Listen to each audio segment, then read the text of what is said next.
공격을 할 때 무조건 빌드업을 해야 되는 건 아니에요. 그러니까 빌드업 축구를 해서 월드컵을 나가야 되고 무조건 빌드업 축구를 통해서 아시안컵을 나가야 되고 그건 절대 아닙니다. 우영준이 뛰고요. 권혁규가 안 뛰고 이신용이 뜁니다. 엄지성 그대로 뛰었고요. 정상빈 뛰었습니다. 아니 그니까 어떻게 돼? 픽이지. 아시안게임이 취소가 되면서 선수 합을 맞출 시간이 부족했다고 했는데 첫 경기부터 하나, 둘, 셋, 넷, 4명의 로테이션을 돌려요. 그 4명의 로테이션이 심지어 허리 주축 4명이에요. 허리 주축 여러분.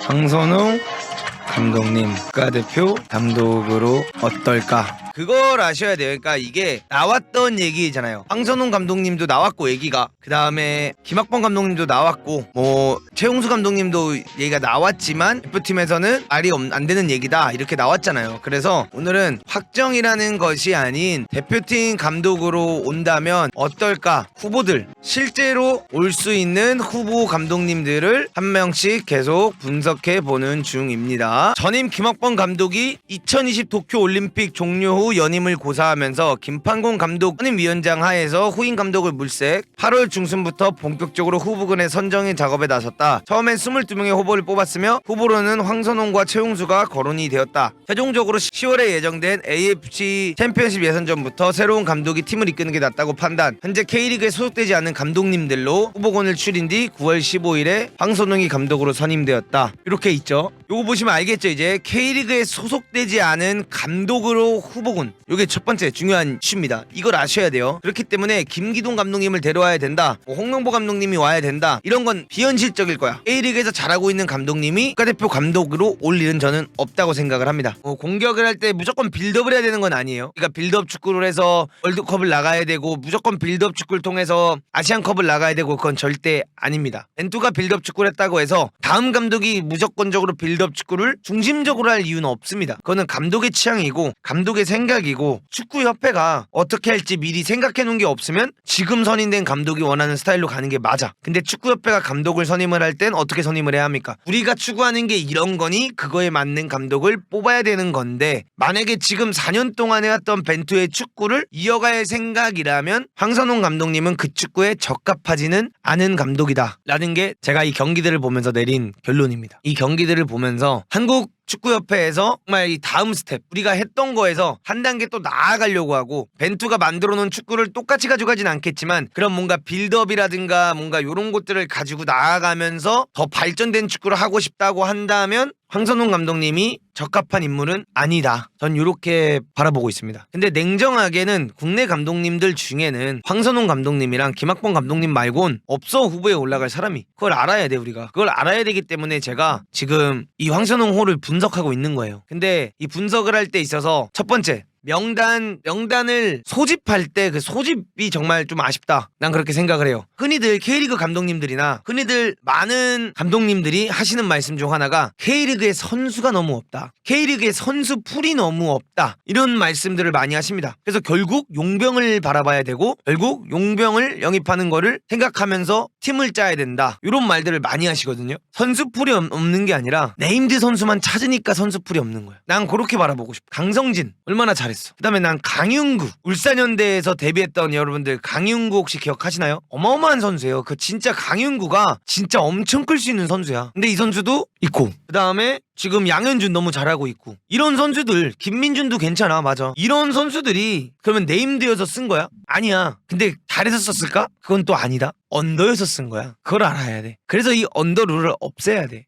언더이기 때문에 썼는데 막상 썼는데 얘가 기대보다 잘해서 쓰는 거야. 언더가 아니었으면 절대 안 썼을 거야. 그 선수들마저도. 진짜 이태에서 강성진, 양현준도 그렇고 강윤구도 그렇고 이 선수들 뭐 지금 뛰고 있는 언더 선수들이 만약에 언더룰이 없으면 심지어 뛰지도 않았을 거예요. 그러면 지금 올림픽 대표나 뭐 아시안게임은 더 처참했겠지. 근데 우리나라가 진짜 강해지려면 언더룰과 상관없이 이걸 뚫고 뛸 수 있는 언더 22세가 나와야 되는 거야. 근데 그 언더를 찾으려면 어떻게 해야 돼요? K리그 네임드만 바라볼 게 아니라 아까 말했듯이 대학교 축구 K3, K4 열심히 봐서 내 축구에 적합한 선수를 스카우트해야지. 우리나라 축구 스카우팅 시스템이 많이 잘못돼 있죠. 대학 지도자와 전화통화로 선수를 뽑고요. 대학 감독님들과 커뮤니케이션으로 얘가 잘하니까 얘를 뽑고요. 뭔가 진짜 이렇게 그 선수의 풀 경기를 막 열 몇 경기 보면서 뽑는 경우가 굉장히 적습니다. 그래서 일단은 이런 소집적인 부분에 있어서 황선홍호가 아쉬웠던 거는 저는 맞다라고 생각을 해요. U23세 얘기잖아. U23세에는 충분히 K3, K4에서 언더로 뛰고 영플레이어 받는 애들이 소집이 돼볼 만은 하지. 쓰라는 게 아니야. 소집이 돼볼 만은 하지. 그래서 그게 첫 번째. 두 번째는 전술, 선수 기용의 문제. 전술이라든가 선수 기용을 하는 부분에 있어서 무슨 축구를 정확하게 구사하려고 하는지가 보이지 않는 축구였다. 이렇게 보여져요, 저는. 아까 그걸 여러분들한테 보여드렸지만 부상도 있고 이런 것도 있으니까 그런 걸 고려 안 할 순 없지만 아까 여기서부터 보여드리면 선수들을 이렇게 뽑았는데 첫 경기 때 박정인 선발 나오고 홍현석, 이강인에 권혁규가 선발로 나와서 엄지성 오른쪽 윙에 왼쪽에 정상빈이 나오고 이규혁, 김주성, 이상민, 김태환, 고동민이 나와서 첫 경기 4대1로 이겼습니다. 근데 두 번째 경기 때 베트남한테 1대1로 비기는데 박정인은 선발로 그대로 나왔는데 이제 안 뛰었던 고재현이 들어왔고요. 그 다음에 홍현석이 안 뛰고 고영준이 뛰고요. 권혁규가 안 뛰고 이신용이 뜁니다. 엄지성 그대로 뛰었고요. 정상빈 뛰었습니다. 아니 그니까 어떻게 돼? 비기지. 아니 아시안게임이 취소가 되면서 선수 합을 맞출 시간이 부족했다고 했는데 첫 경기부터 하나, 둘, 셋, 넷, 4명의 로테이션을 돌려요. 그 4명의 로테이션이 심지어 허리 주축 4명이야. 허리 주축 여러분. 아니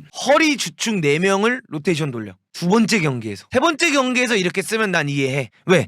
8강전 앞두고 휴식 좀 주고 8강전 앞두고 좀 회복시킬 시간이 필요하니까 이해할 수 있어. 근데 두 번째 경기에서 무려 로테이션을 돌리면서 베트남과 1대1로 무승부를 합니다. 그리고 나서는 태국이랑 경기를 뛰는데 어떻게 되냐? 또다시 로테이션이 돌아요. 홍현석과 이강인이 갑자기 다시 들어왔고요. 고재현, 그러니까 지난 두 경기 동안 선발로 뛰기던 정상빈 또 갑자기 안 써요. 그리고 고재현을 왼쪽 윙에 쓰고요. 또 갑자기 조용욱을 또 선발로 내보내고요. 그다음에 오세훈을 또 갑자기 선발로 내보냅니다. 그러면 여기도 지금 하나, 둘, 3명의 로테이션이 돌았어. 또 그다음에 김주성까지 들어왔으니까 또 지난 명단에서 하나, 둘, 셋, 넷, 다, 7명이 바뀌었어. 7명. FM에서도 아니래. 그리고 나서 일본과 경기를 시작합니다. 일본과 경기를 하는데 지난 3경기 동안 단 한 번도 수비형 미드필드에 띠끼지 않았던 고재현 없죠. 여기 지금 고재현 여기 보세요. 고재현 없어요. 여기 보세요. 고재현 없어요. 한 번도 띠끼지 않았던 고재현을 수비형 미드필드에 씁니다. 그리고 현재까지 골을 제일 많이 넣었던 조용욱은 또 선발로 안 내보냅니다. 갑자기 양현준이 스타팅으로 나옵니다. 물론 정상빈이 이때 코로나가 걸렸다고 했어. 내가 듣기로는 이때 당시에 정상빈이 코로나에 걸렸고 이상민이 코로나에 걸려서 못 뛴 건 있어. 근데 봐봐, 양현준이 여기서 지금 80분을 뛰고 나왔잖아. 근데 여기 봐봐, 고지현이 일단 선발로 뛰었어. 이때 여기서 여기 봐봐, 정상빈과 오세훈이 선발로 뛰었어. 정상빈과 조현택이 뛰었어. 지난 3경기 동안 양현준은 90분 1분 남겨놓고 들어왔어. 태국전 때. 근데 갑자기 일본전에 80분 선발. 그러니까 이게 그냥 일본전에서만 잘못 쓴 게 아니야. 일본전에서만 선발 명단이 부족했다가 아니에요. 일본전에서만 선발 명단을 잘못 선택했다가 아니라 뭘 하려고 하는지 모르겠어. 근데 아까 제가 말씀드렸죠. 그런데 이제 인터뷰에서는 이날 일본과 경기를 할 때 연장전까지 끌고 갈 생각을 해서 이 라인업을 들고 나왔다라고 했는데 수비적인 선수가 한 명이 없는 3미드필더를 들고 나왔고요. 오른쪽 윙에 윙백을 넣었고요. 왼쪽 윙에는 이번 대회 1분 뛸 선수를 80분을 뛰겼습니다. 이번 대회 1분 뛴 선수를 80분을 뛰겨요.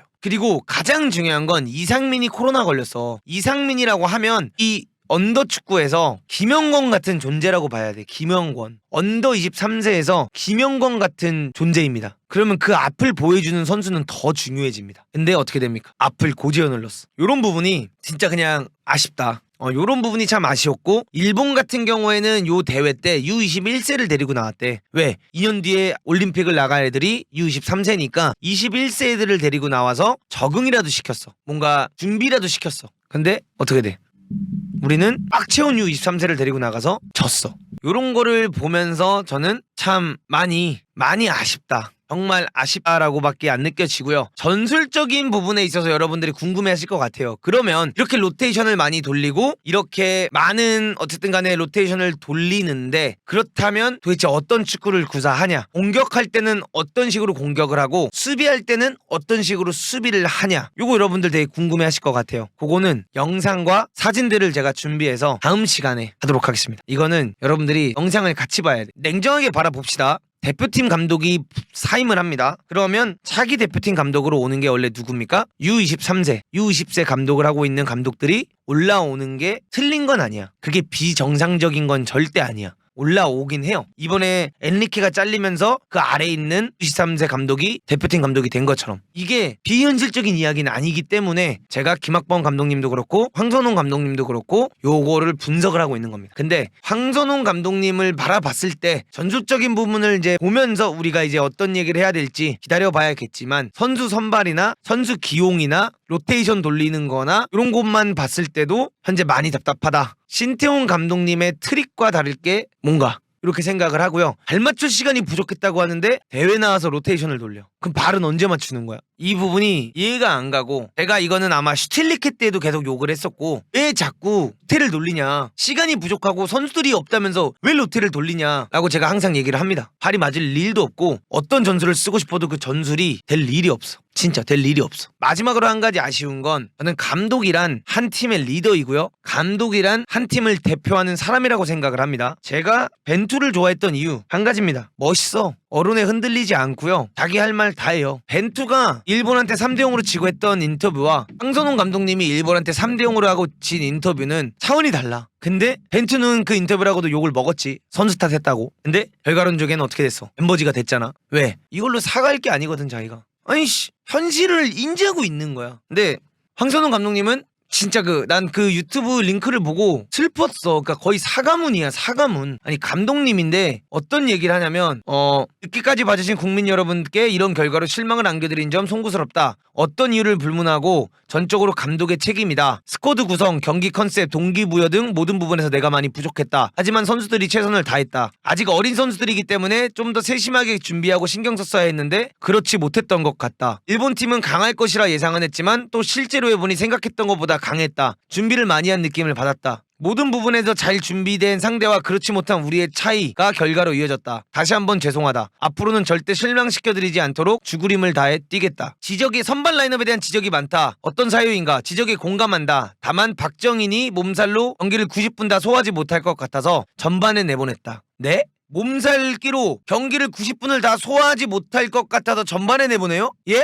맞아? 여러분 저거 맞는 거야? 내 귀를 의심해야 돼? 이해하려고 하지 마? 몸살기로 경기를 90분 다 소화하지 못할 것 같아서 전반에 내보낼 게 아니라 그럼 몸살기 안 걸린 선수가 전반전을 뛰고 박정현을 쪼코로 써야지. 오우 마이 갓. 오동민은 훈련 중 발가락 부상을 당했기 때문에 합류가 안 됐다. 경기를 길게 끌고 가려고 오세훈과 조용욱 선발을 내보내지 못했다. 그러니까 이 팀에서 제일 공격력이 있는 두 선수를 경기를 오래 끌고 가고 싶어서 선발로 안 내보냈어. 마치 프랑스가 월드컵 결승전에서 바란과 음바페와 지루를 선발로 안 내보내고 경기 오래 끌고 갈 거야. 나는 이게 연장전까지 갈 걸 알아. 이거랑 똑같은 거죠. 결국은 그런 부분들이 결과에 영향을 미쳤다고 생각한다. 우리가 공식전을 못해서 조합을 예선을 통해 찾기 위해 노력을 했다. 특히 미드필드 조합을 찾는 부분에서 잘 안 됐다고 생각을 한다. 공식전을 못해도 훈련을 하잖아. 훈련을 하고 연습 경기를 뛰고 자기들끼리 전술훈련을 하면 거기서 조합을 찾지 왜 무조건 공식전에서 찾아야 돼. 거기서 조합 찾고 그걸로 조별 예선을 뛰어야지. 조별 예선 3경기 내내 선수를 로테이션 돌리는 게 어딨어. 해보면서 조합을 찾는 것과 K리그 경기만 보고 조합을 찾는 것엔 어려움이 있다. 나만의 생각으로 미드필드진을 운영한 것이 패착으로 이어졌다. 물론 선수들을 뛰게 하면서 조합 맞추는 거랑 분석만 해서 뛰게 맞추는 거랑은 완전 다르지. 그건 맞아. 그거는 뭐 틀린 말이 아니야. 근데 뭐 요거는 뭐 그냥 내가 능력 부족이다 이렇게 말하는 것밖에 안 되는 거죠. 미드필드 조합을 제일 고민했다. 균형이 중요한데 상대가 미드필드에 굉장한 장점을 가지고 있기 때문에 피지컬적으로 우수한 선수를 배치하자고 하는 생각 부분이 밸런스적으로 어려웠던 것 같다. 미스가 있었다. 홍현석, 고재현, 이강인 피지컬적으로 우세한 선수예요?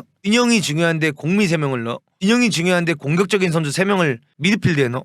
어린 선수들의 동기를 일깨우는데 어려움이 있었다. 그럼에도 한일전 특수상황의 그런 부분에 대한 지적은 심각하게 생각한다. 어린 선수들 동기를 못 일깨우면 어린 선수들을 대표팀 감독을 하고 있으면 안 되지. 이게 무슨 말이야. 이 인터뷰를 왜 한 거야? 자살행인데 그냥. 앞으로 팀을 형성하는데 개선점이라고 생각한다. 다시 한번 진심으로 죄송한 마음을 전한다. 다시는 이런 일이 생기지 않도록 나부터 달라진 모습을 보여드리겠다. 이렇게 말씀하십니다. 와, 우리나라 국가대표 감독님이 경기 끝나고 하나하나 이렇게 해명을 하고 사과를 한다? 선수들이 따라올까? 선수들이 믿음이 갈까? 이 인터뷰도 감독의 하나의 스킬이고 능력이잖아. 이 선수들이 따라올까? 일단 이런 생각을 하고요. 좀 아쉽습니다, 여러분들. 전술적인 부분, 이런 거는 이제 이 감독님의 선수 기용이나 이런 것들을 이제 바라본 거니까 다음 화에서는 여러분들 전술 어떻게 공격하는지 어떻게 수비하는지 이런 것들 제가 영상화된 걸로 해서 여러분들과 재밌게 보는 시간 갖도록 하겠습니다.